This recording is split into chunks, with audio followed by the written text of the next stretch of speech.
day. Sorry. I'm very grateful to Alwa for the invitation to participate in what has already been a really exciting series of talks. And today I want to just think a little bit about the relationship of the Great Assyrian reliefs with concepts of space, time, and eternity within an architectural setting. So perhaps just to begin with, I'll just say a few introductory words to set the scene. So if I could have the next slide, please.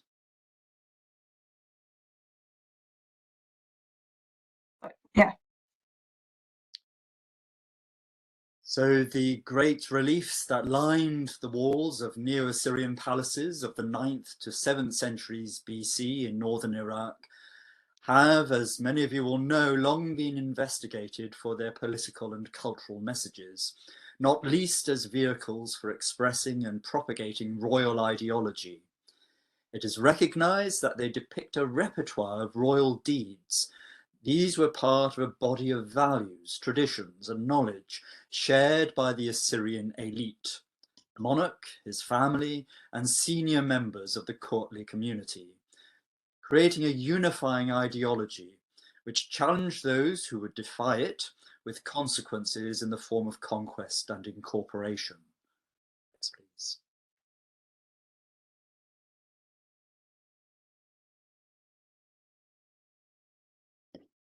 This is also true for the royal inscriptions that accompany the carved scenes, and you might wish to press the button a couple of times here to take the slide forward. As Irene Winter has emphasized, the words and images are embedded and mutually related sign systems.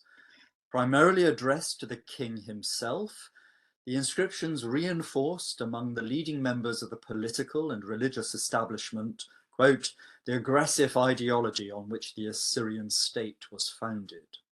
Next slide, please. While these powerful statements were part of the lived experience of a privileged audience, whose identity they informed and supported, the very same texts and visual images also express the ideology at a sacred level, transforming historical reality into eternal myth. Achievements of individual rulers were recorded in paint and stone through a traditional rhetoric of words and images, palace and temple construction, animal hunts, battles against enemies, and celebratory processions and banquets. Next, please. Given that these descriptions directly and consistently acknowledge the gods as the source of the king's power, the royal acts themselves can be understood as rituals intended to restore the cosmic order established by the gods, satisfying them in order to ensure the well-being of the ruler and his kingdom. Amy Gansel has argued that these formulaic concepts were sustained and conveyed across generations within the Assyrian courtly circles, and therefore also across a succession of royal palaces, through an elite ideological memory. This communicated infinite realities of the past and future, in which the essence of kingship transcended mortal time. I suggest here that the content of the sculpted relief panels ensured this timeless quality through their active participation in the rituals of kingship that were constructed across a sequence of ritualized spaces. To do that, it would be useful perhaps first to consider how the Assyrian court and scholarly community understood notions of time. Next, please.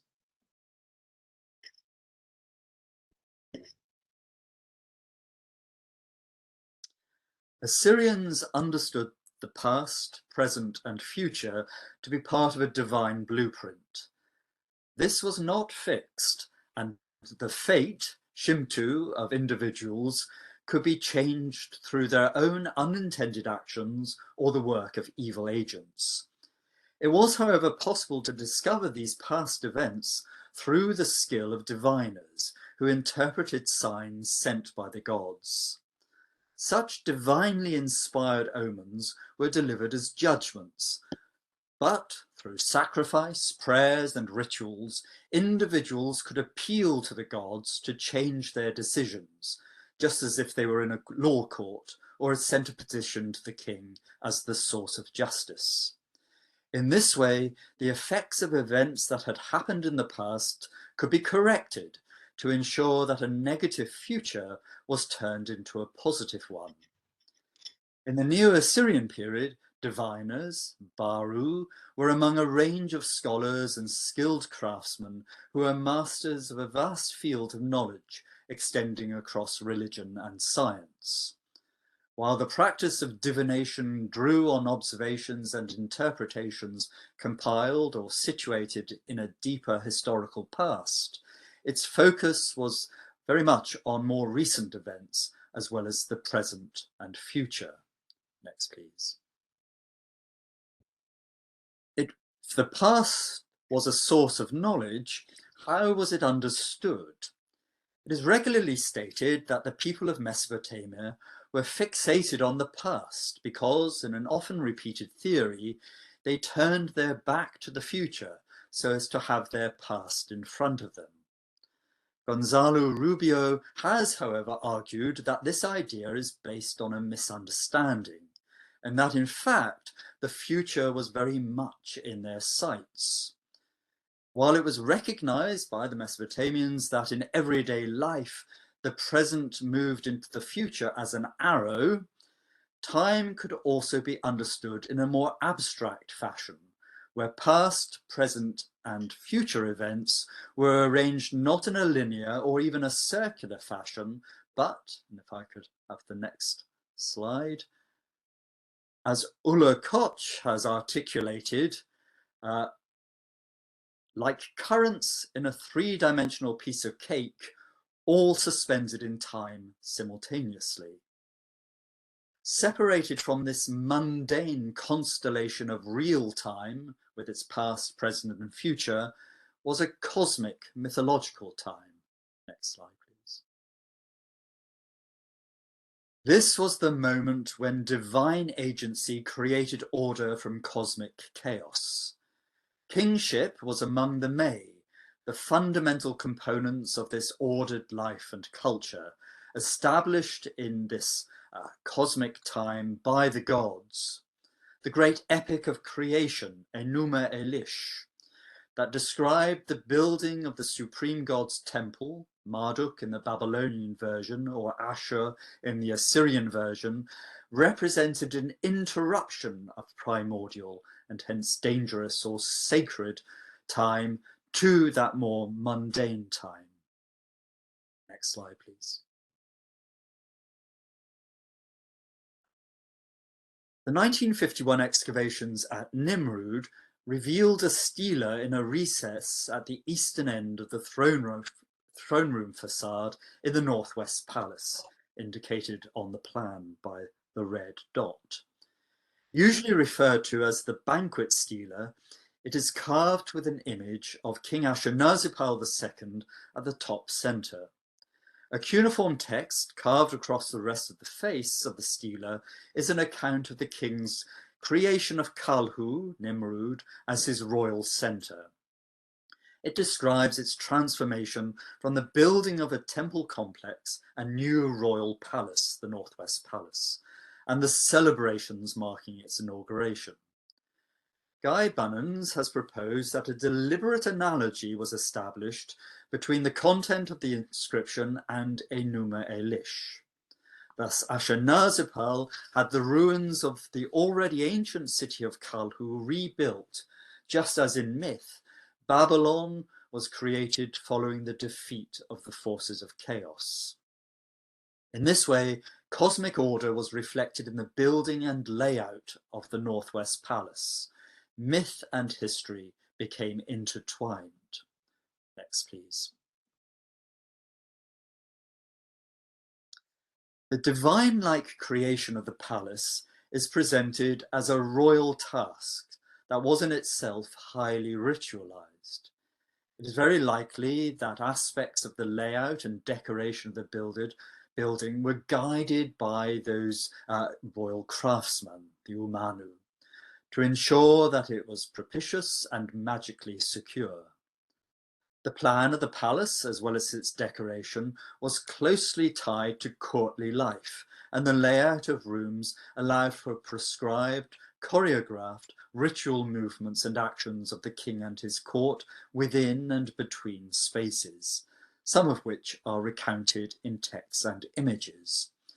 As Ludovico Portuguese has articulated, there were links between ritual activity, carved imagery, and internal movement in the Northwest Palace. Next, please. These included ceremonies such as banquets, tribute, and victory processions that involved furniture and equipment, as well as personnel. And here, of course, I show reliefs from the later palace of Khorsabad, just to reflect that idea of the movement of material and furniture. It is very possible, as Anne Schaefer has argued, that the carved and painted textual and visual images served not only to celebrate the king's actions in restoring cosmic balance, but were a required component to complete it. The reliefs themselves actively participated in the rituals as a means to, I quote, assure divine answers to the king's prayers and to lengthen his life and reign, ultimately functioning as a kind of conduit to the divine. The imagery lining the walls effectively acted to seal the relationship between the king and gods, and between cosmic and historical time. Indeed, each room might be imagined as having had a giant cylinder seal rolled across its walls, thereby evoking divine agency. Next, please. A number of scholars have identified the throne room, the plan of the Northwest Palace, Room B, as the most significant space in the palace. The relatively well-preserved sequence of relief panels that lined the south wall have been understood as narratives that might allude to specific historical events described in Ashurnasirpal's inscriptions, not least those carved on the stone sculptures themselves. Of course, these are the famous reliefs that line now the walls in the British Museum, the Nimrud Gallery. They're on the right of the image on the left, and marked on the plan by the red line. Next, please.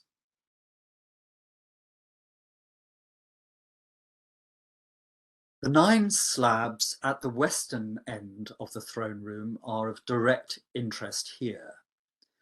These can be understood as a connected historical sequence, interrupted by the central panels B8 to B5.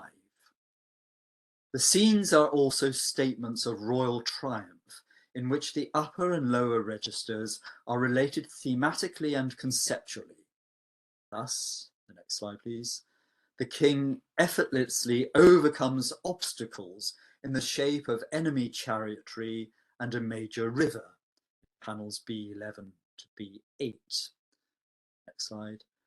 And leads the assault of a city and a siege in panels B5 to B3.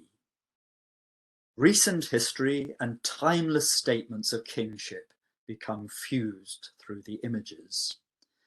The inscribed words are, of course, important here. Next slide.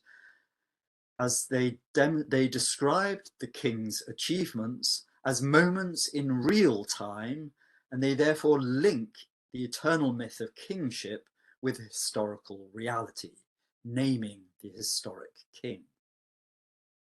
The connection between myth and history is made possible through the relationship between the ruler and divine authority.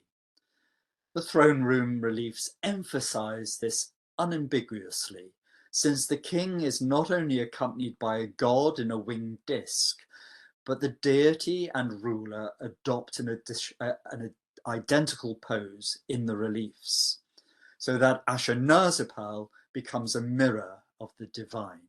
Next, please. Although presented visually as expressions of timeless kingship, most of the images, and certainly the inscriptions that accompany them, describe a contemporary world, one in which the king and his courtiers address the events and concerns of the very recent past. This is done, however, very much with an eye on the future. That the throne room reliefs, that the throne room itself is a liminal space linking past, present, and future, a time yet to come, is encapsulated in the imagery across 4 of the 9 carved slabs at its western end. B8 in the lower register, B7, B6, and B5, the upper half of that register. These show the victorious king and some of his army converging from both directions towards scenes of celebration and ritual. Figures in lion masks with whips and soldiers playing catch with the severed heads of enemies that signal the restoration of order through the support of the gods. That balance has been restored to the cosmos is made evident by the placement of these images at the center of the narrative rather than at its end. At the heart of this group is panel B7, which acts as an axis for the entire sequence. The top register shows the outline of a circular enclosure with crenellated towers spaced around its walls. This has been understood as the schematic view of a fortified military camp. It is also possible, however, that this is intended as a representation of Kalhu itself, the symbolic center of the kingdom, and may relate to the scene in the lower register of panels B8 to B7, shown here in the photograph, in which the chariots of the king and divine standard are acknowledged by clapping females standing on the city or even palace walls. Next, please. And again, thank you. The division of the schematic plan suggests crossroads within the city, but they also form the spokes of a wheel around which the entire action of the 9 panels pivot. In each of the 4 divisions are figures preparing a banquet and undertaking purification rituals using fans and aspergilla. Significantly, at the bottom left is a Baru, who wears a distinctive fez-like hat and inspects the entrails of a sacrificial ram. The relationship of these actors with the divine source of knowledge and royal assistance is represented by the structure to the right of the circular city camp, and perhaps imagined as part of it, albeit at a different scale. It is constructed with columns that support a roof or awning with a hanging fringe of alternating lotus blossoms and buds. At least 2 of the columns are surmounted by a standing goat, symbol of the god Ashur. These rituals of victory mark a moment in time when divine order has been restored by Ashurnasirpal, who is able to present himself as a perfect image of kingship. This is accomplished visually in the bottom register of panel B7, where, as you can see on the right of the slide, the warrior king, protected by a parasol, lowers his bow and holds aloft arrows towards a man identified by his tasseled headband as the crown prince. Both the king and the prince wear fringed robes, perhaps highlighting the ritual aspect of the encounter. Notably, the god in a winged disc, who otherwise mirrors the action of the king in this sequence of reliefs, is shown here not with weapons, but holding the ring of kingship. The scene can be compared with the very famous image on the relief behind the royal throne, in which a god in a winged disc holds the ring aloft as if presenting it to the king. In the version here, however, the king is lowered, and it is unclear if this is intended to represent the transfer of kingship to the crown prince, or an acknowledgement that this will take place in the future. Next, please. The throne room is therefore a space in which the living king engages in the present with officials and visitors, while surrounded by images and texts that describe his participation in the timeless narratives of kingship. It is also, I suggest, a liminal space that connects the past, present, and future through the text and images of adjacent physical spaces. A doorway situated close to the throne led to room F, the sacred nature of which is indicated by the carved sacred trees and bird-headed spirits that lined its walls. This in turn gives access to two groups of rooms that flank courtyard Y. Next slide, please. The so-called East and West suites. And again, please. Thank you. Next slide. While investigators are generally agreed that the East Suite was a place of rituals involving liquids, there are differences of opinion about their intended use. The wall reliefs, however, have a common theme involving the purification of the king. Each room depicts this with different actors and attributes, but nevertheless suggests a sequence of spaces in which the king moved between a temporal domain where he is shown purified by courtiers closest to the throne room, as you see in the images here. As we move through the sequence, next slide, we enter room H, where purification is accomplished by the spirits alone, Apkalus. And, next slide, at the innermost and presumably most sacred rooms, I and L, there are no depictions of the king, but only images of Apkallu and sacred trees. Next slide.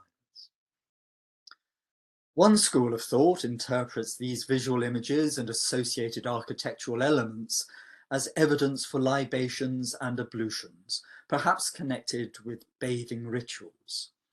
This was a means by which the king's body and weapons were cleansed and purified to perfect his appearance and ensuring that he was touched by the divine, perhaps before he entered the throne room.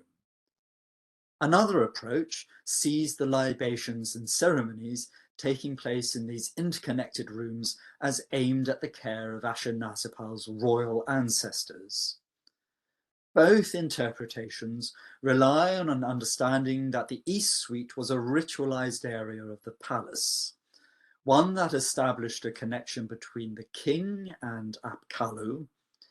It was a means by which the king could move, perhaps via a chain of earlier rulers, from the temporal world of the throne room to the source of divine knowledge in the primordial mythical time where kingship was established and through which he was transformed into its perfect form.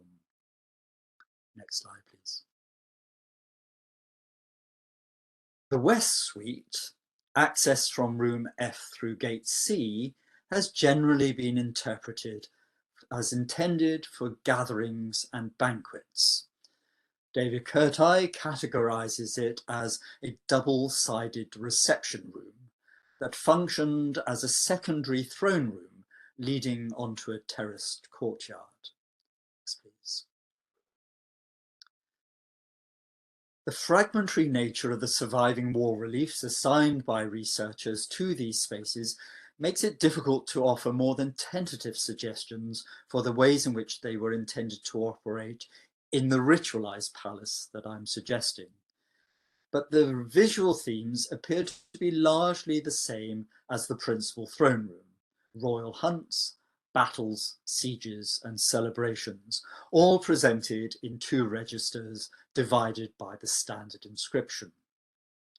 The suite can therefore be understood as an extension of that space, a means for accommodating larger gatherings in the specific context of celebratory banquets following a successful military hunt or a military campaign or hunt.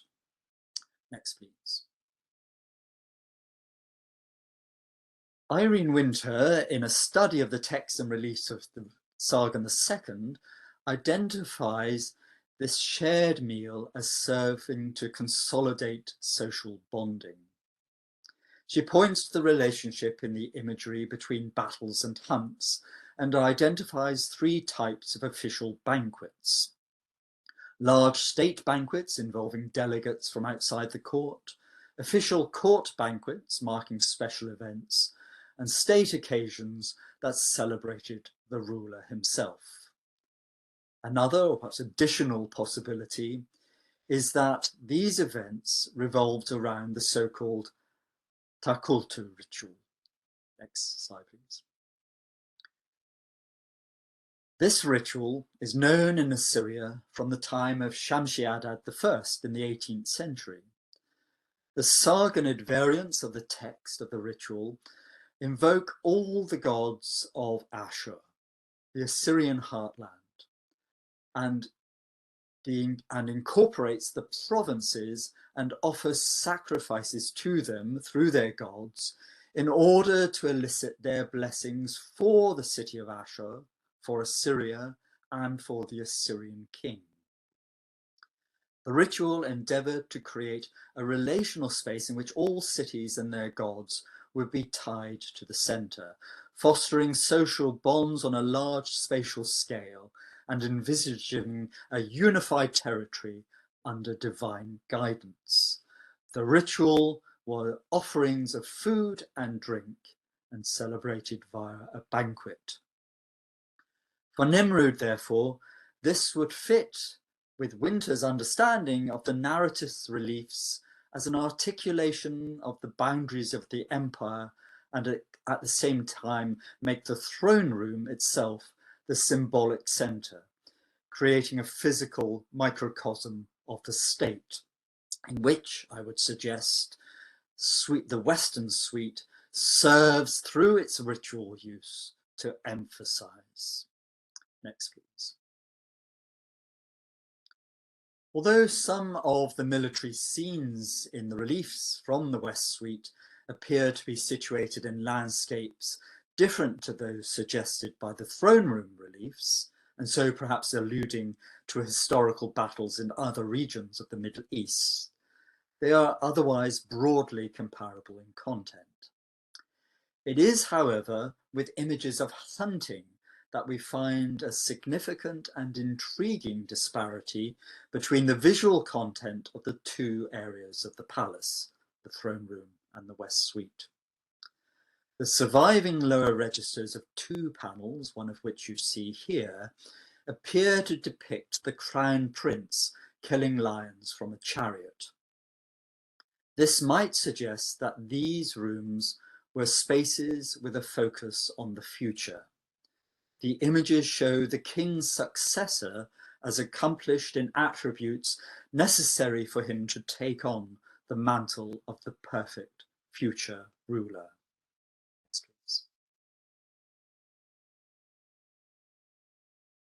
The Northwest Palace, of course, remained the primary residence of Ashurnasirpal's successors for a century and a half, until Sargon II constructed Dur-Sharrukin, Khorsabad, to replace Kalhu at the end of the 8th century BC.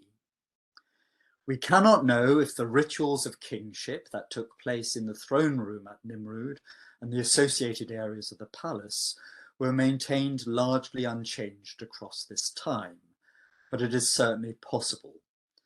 They would have formed part of the stream of tradition of kingship, one in which the Assyrian king perceived the traces of his predecessors as contingent and part of his own present.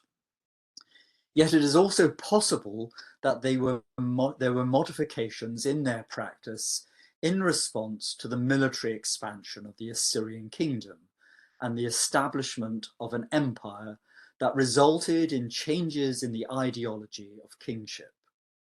Although the formulaic concepts represented in the Northwest Palace were maintained in the visual and verbal schemes of later Assyrian palaces, first at Khorsabad, as you see here, and then next slide, please.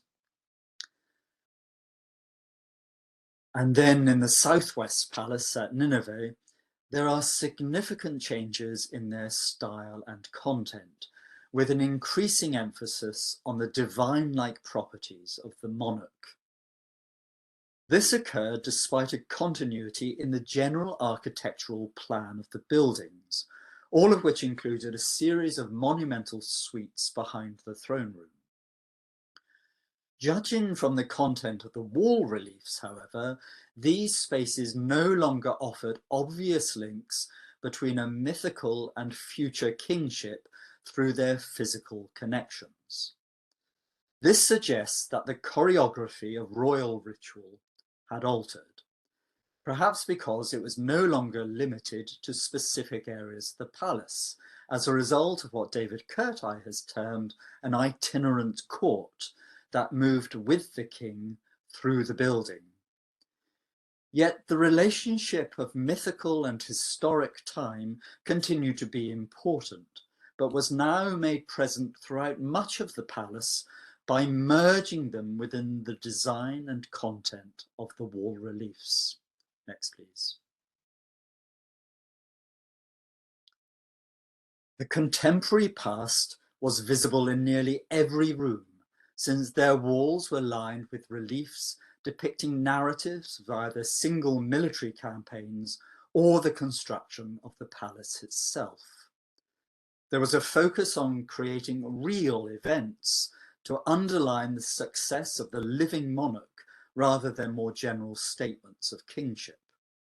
Paulo Mattia suggests such visual accounts find a parallel in the so-called letters to the god Ashur, the most famous, of course, being a detailed literary account of Sargon's campaign against Urartu. Such texts highlight the close relationship between the king and the divine world, but connections to primordial time, made possible at Nimrud through sacred trees and Apkalu, are much less evident in the carved images at Khorsabad and Nineveh. Crucially, the connection between the king and sacred time is made present in these palaces through allusions to the images of battle and building, to myths such as the Epic of Gilgamesh, such as you have in the famous images of the Tiltuba campaign, and Enuma Elish. Similarly, royal inscriptions now include quotations from and allusions to myths, epics, as well as omen texts. Next, please. The final references to a timeless monarch occur in the North Palace of Ashurbanipal. This is the only royal building designated as a Beit Reduti, the succession house, suggesting a place for the household of the crown prince, but apparently in this building intended for use by the king himself. As the term can refer to any palace which saw the king move from junior to senior role, the designation here would help to explain the famous scenes of lion hunts that decorate its walls. In these, the monarch wears either the royal fez of kingship or the diadem of the crown prince. Julian Reed suggests that these are possible allusions to his lifelong legitimacy. They also express the eternal nature of kingship itself, a notion encapsulated in the garden party relief, for detail you can see on the right of the slide. This, a complex pictorial landscape dense with allusions to divinations, oracles, and prophecies, and where the military successes of the living monarch are celebrated in a cultic setting in which the living king wears the headband of kingship yet to come.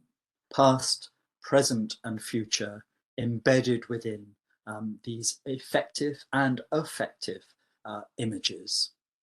Thank you very much.